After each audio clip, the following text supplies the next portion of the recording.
Recentemente, a cineasta Lily Wachowski participou de uma live no canal Netflix Film Club, onde revelou que seu filme Matrix, de 99, se trata de uma alegoria sobre a sua transição de gênero. Mesmo antes desse anúncio, Matrix já se mostrava um filme repleto de alegorias que, como toda boa obra cinematográfica deve ser, se abre às mais diversas leituras a partir das experiências do seu público. Durante essa live, Lily diz o seguinte sobre o tema da transexualidade em Matrix. Abre aspas. O mundo não estava preparado para isso. O mundo corporativo não estava pronto. Fecha aspas. E ela concluiu seu raciocínio do seguinte modo. Abre aspas. Nós existíamos em um espaço no qual palavras não faziam sentido.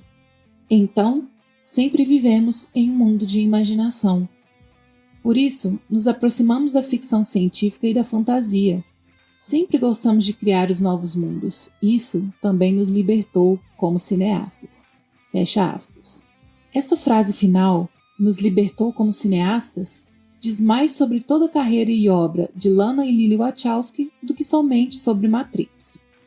Desde a primeira obra dirigida pelas cineastas, nota-se um verve pela vanguarda, porém, nunca abrindo mão de premissas do gênero. No caso de Ligadas pelo Desejo de 1996, um drama de máfia que nunca tenta se esconder sob um verniz realista, ou mesmo moralista ao abordar o romance entre duas mulheres. As Wachowski abraçam os clichês e as convenções do gênero, explorando o femme fatale e até o estereótipo, hoje bem desgastado, da mulher masculinizada. Porém, a tensão sexual entre ambas é latente desde o primeiro olhar. O público sente que a qualquer momento aquela tensão será consumada, o que deixa tudo ainda mais intrigante. Aliás, prever o que vai acontecer na história é algo constante em Ligadas pelo Desejo. Quase não há reviravoltas mirabolantes aqui, porém, o que importa não é o que vai acontecer, e sim como irá acontecer. Nesse sentido, as Wachowski prezam pela ambientação no ar, onde o plano principal das protagonistas é claramente falível, com personagens erráticos, atabalhoados e explosivos, criando o que Leandro Luz diz no artigo O Cinema das Wachowski, Anotações em Fragmentos, uma união rara entre tensão e pitoresco. 3 anos depois, a cultura pop deixa de ser a mesma com o lançamento de Matrix de 1999, filme que mudou muito a maneira como lidamos com o cinema de ação e a ficção científica. Entretanto, Matrix foi muito além das telas de cinema. Lana e Lily criaram todo um universo de referências ao cinema japonês e a animes como Ghost in the Shell e Akira, além de elementos filosóficos como o mito da caverna de Platão ou religiosos com a presença do prometido Messias, da Santa Trindade e também do gnosticismo. Toda essa gama de referências, em uma época onde a internet ainda engatinhava, fez de Matrix um fenômeno cultural mundial. Internet e Matrix eram quase sinônimos.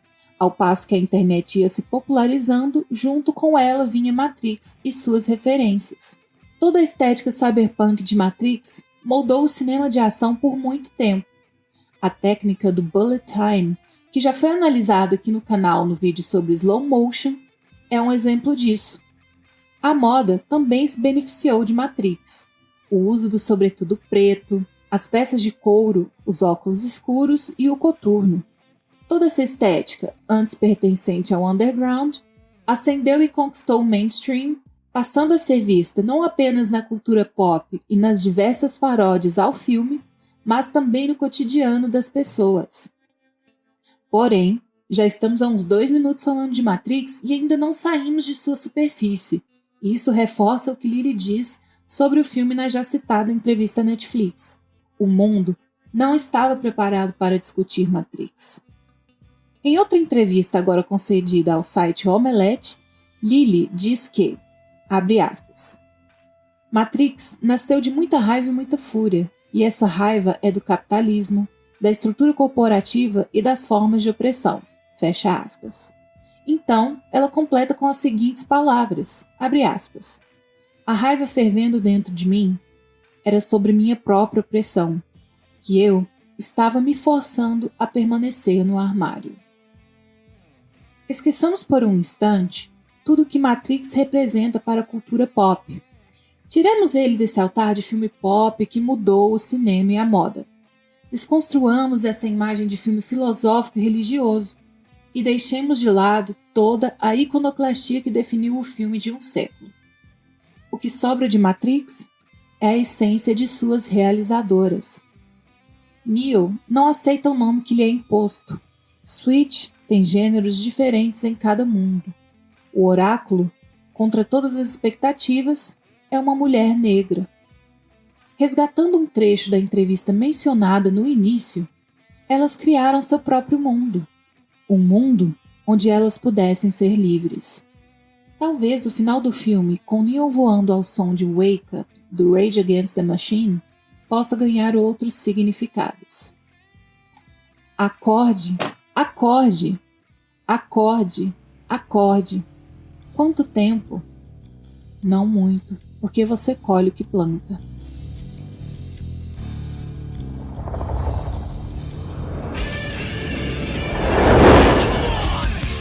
E as Wachowski realmente colheram o que plantaram com toda essa vanguarda.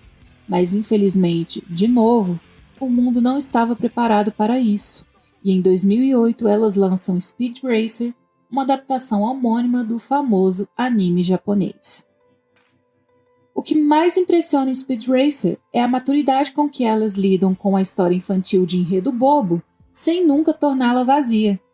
E quando falamos boba, nos referimos a uma simplicidade narrativa onde há da forma mais simples possível o bem e o mal se desafiando, inclusive fisicamente em um duelo onde vence quem chegar primeiro.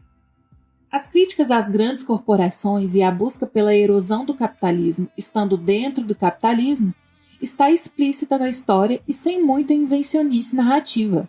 Não há muita margem para multidimensionalidades nesse sentido, mas isso por si só não é um problema, porque se por um lado elas economizam na construção desses conflitos, por outro, elas capricham na estrutura da linguagem proposta. É espantoso o que elas fazem, não apenas na utilização do digital, que cria um universo lúdico e livre de amarras físicas que funciona perfeitamente em uma adaptação de anime, mas também a criação de todo um universo por meio da montagem. As Wachowski criam pacotes criativos que interligam aqueles cenários que fisicamente não fazem o menor sentido. A partir daí, podemos até pensar em algo que o crítico Arthur Tuoto fala sobre uma tendência de gamificação do cinema. De alguma forma, essas transições de cenários, que são feitas por meio desses pacotes animados, acabam servindo como transição de fases de um jogo. Dentro do filme existe um cenário, fase noturna, um cenário, fase no deserto, um cenário, fase no gelo. E essa estética de jogo só funciona porque o filme assume essa gamificação e explora a fundo esses cenários e seus elementos. A fase final, onde a montagem resgata flashbacks pontuais, serve para amarrar toda a história. Porém, isso não foi suficiente para os detratores do trabalho das diretoras apontarem decepção com Speed Racer. Talvez tenha havido uma frustração na expectativa de um novo Matrix, ou um cinismo de quem cataloga o filme apenas como, entre muitas aspas, filme para crianças, ignorando todos os demais elementos presentes na obra. Já em 2012, Lana e Lily lançam o que talvez tenha sido seu mais ambicioso trabalho, A Viagem.